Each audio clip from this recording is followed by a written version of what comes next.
Selamat sore, ini VT 482 ya.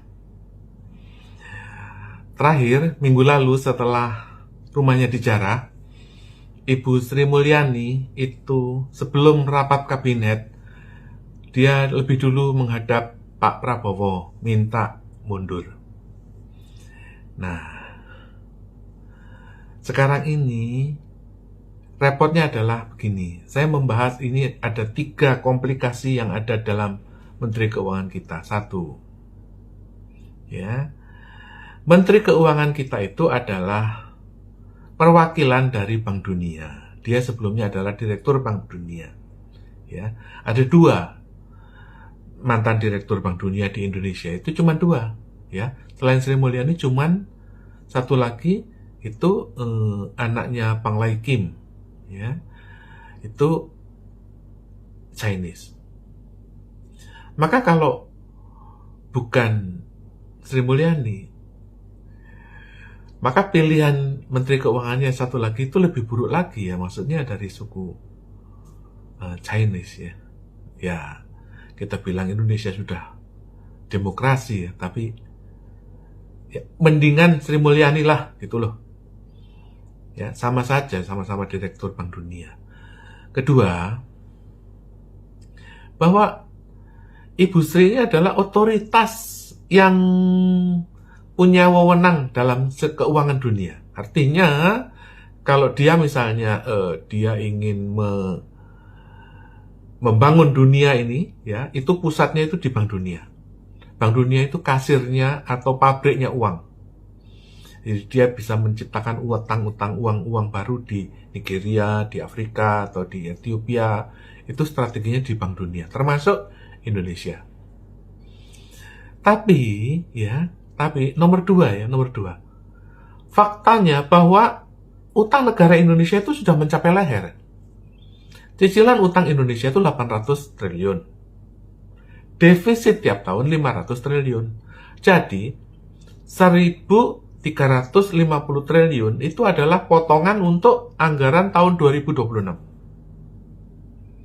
Jadi, anggaran 2026 berapa ya? Itu dipotong dulu 1.350. Dan potongan itu sudah mencapai kira-kira 40%. Itu ibarat Anda main volley dengan 1 tangan. Atau Anda main bulu tangkis dengan 1 tangan. Ya Pak, 1 tangan juga bisa. Coba aja. Gitu loh. Jadi, keseimbangan badan ini, ya, itu harus seimbang. Kalau tanganmu 1, monteng kamu nggak bisa berdiri dalam gerakan-gerakan ekstrim. Kamu nggak bisa menjaga keseimbangan. Ibarat kata, kenapa orang yang berjalan di atas tali, di atas gedung tinggi itu harus melebarkan tangannya itu ke samping?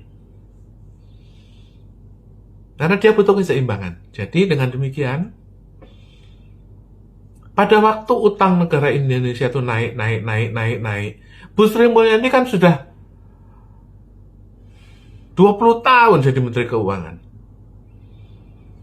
Dia tahu kok, yang bikin utang pertama kali ya Bu Sri Mulyani. Siapa lagi? Yang lain kan nggak jadi Menteri Keuangan. Oleh karena itu dia tahu waktu utangnya 1.000, 2.000, 3.000, 4.000, 5.000, sekarang udah 9.000. Lalu kemudian Erick Thohir nyolong lewat utang tersembunyi Cina. Bu Sri Mulyani diam saja. Itu seperti kapal terbang.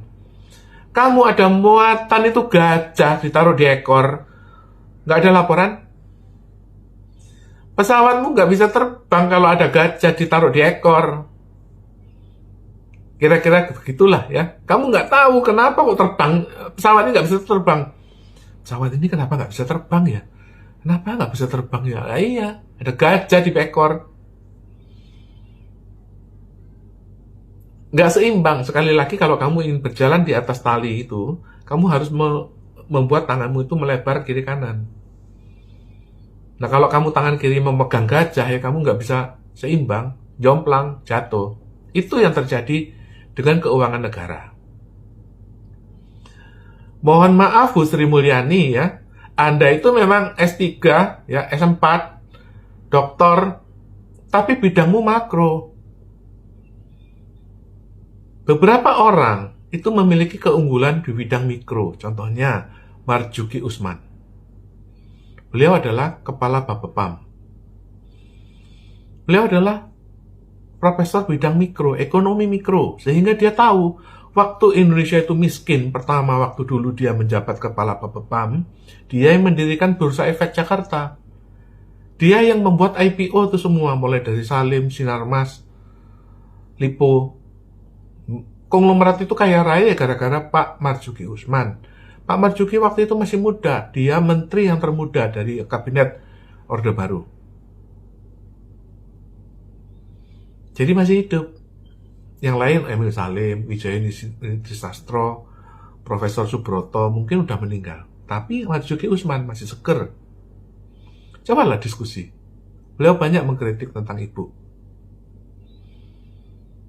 Artinya, ibarat Indonesia Incorporate ini, perusahaan Indonesia ini, itu nggak sehat, Bu. Ibarat kata itu kecekik, Bu, atau bangkrut, Bu. Nah, kalau udah begitu bagaimana? Itu istilahnya itu, ibu harus cari yang namanya IMF, bantuan dari ibu, mertua, dan family. Itu kalau perusahaan. Kalau negara bagaimana? Tanyakan kepada Pak Marzuki Usman. Beliau itu Menteri Orde Baru, beda dengan Menteri sekarang. Menteri Orde Baru itu tahu dulu, dia itu setiap bulan itu, Pak Harto itu punya sumber duit. Prabowo itu dulu, setiap bulan itu jemputin duit-duit yang baru. Maka Prabowo tahu bahwa beliau tahu seorang presiden punya hak untuk mencetak duit. Kalau sekarang Bu Sri Mulyani nggak tahu, tolonglah ditanyakan kepada Pak Marzuki Usman. Keburu orang-orang Orde Baru itu udah nggak ada, meninggal. Emil Salim udah nggak ada, terus Profesor Subroto nggak ada, Wijaya Nitrisastro nggak ada. Lalu Pak Doro Jatun dan orang-orang yang lama itu nggak ada, Bu. Kira-kira demikian. Ya, pada waktu ibu mahasiswa, mereka itu yang ngatur keuangan negara dengan cara apa? Pak Harto nyetak duit, Bu. Ini informasi bocoran aja. Semoga ibu dilindungi Tuhan, ya, nggak dijarah lagi rumahnya, ya. Kalau seorang menteri keuangan itu dijarah rumahnya, ya, itu ibarat ya, Bu. Pesawat terbang itu, rumahnya pilot itu dijarah. Bagaimana dia mengendarai pesawat, Bu?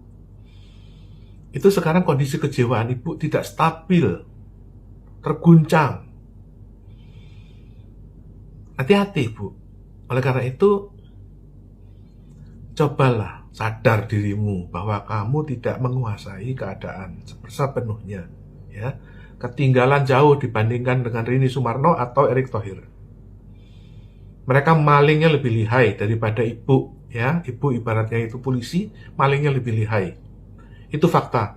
Mohon maaf, Bu, ya, ini bukan kritikan, ini hanya edukasi. Kalau nggak seneng atau bukan hiburan, skip aja. Terima kasih.